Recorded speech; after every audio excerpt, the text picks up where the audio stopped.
The United States is witnessing heightened racial tensions. One person was shot in downtown Portland soon after clashes.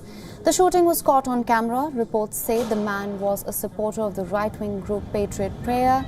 The exact identity of the victim is still not known. The shooting happened after a caravan of 600 vehicles, which were part of a pro-Trump rally, left downtown. A homicide investigation has been launched after the man was shot in the chest. People in Portland have been holding protests for more than 3 months now.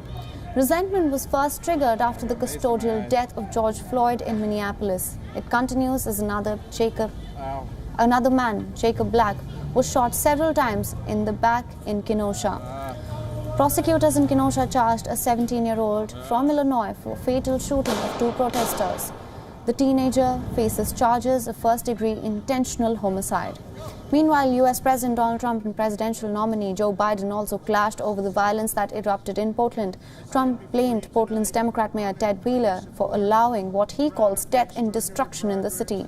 Launching an attack on Trump, Biden said that the president was recklessly encouraging violence.